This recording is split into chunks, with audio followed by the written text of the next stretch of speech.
We've radically reconstructed our body thanks to the American Heart Association and Harvard's 70-year experiment on us. They got us convinced that we should avoid saturated fatty acids, and we've been eating more polyunsaturated fatty acids, and it has redesigned our body, but in a horrible way, not in a good way. So now our body fat is about 30% PUFA. Our body fat is an organ of energy storage, and so when we overeat a fatty acid like PUFA, polyunsaturated fatty acids, that's where they're going to go, right? We'll store anything in excess, but we can't, if we can manipulate certain things to be safe to store.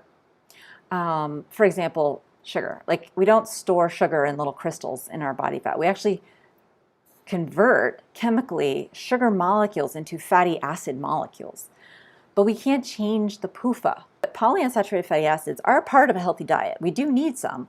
We need to have the omega-3 and the omega-6, but not for energy or fuel, for building blocks.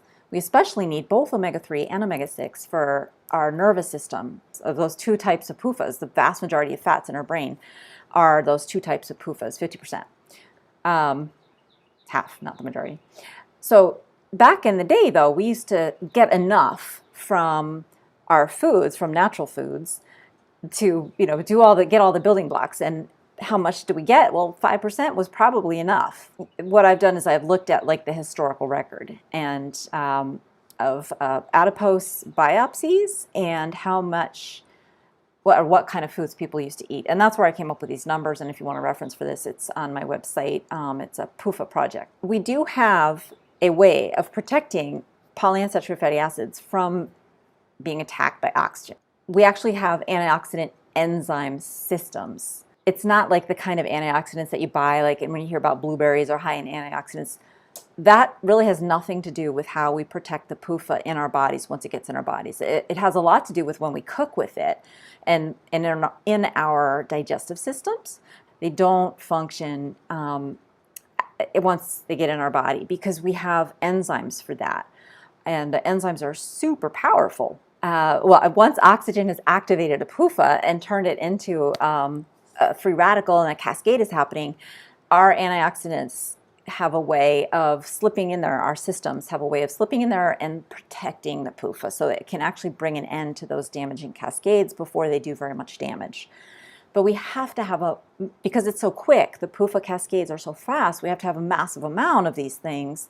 And we can actually overwhelm our systems when we have an overwhelming amount of PUFA in our diet.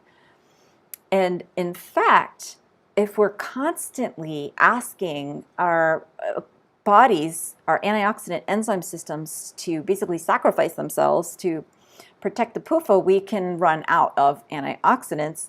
And that's when we really, really get into trouble. And this is why, it can take a couple of years or decades before the toxicity of PUFA fully manifests. Once our enzyme systems are depleted like this and they can't protect then the PUFA, then we just get toxins starting to form. I'm not going to say spontaneously, but it's kind of spontaneous because there's always oxygen in our tissue, and when it happens to get activated enough, it will generate a toxin, and we just can't stop it. We lack the antioxidant capacity to stop it.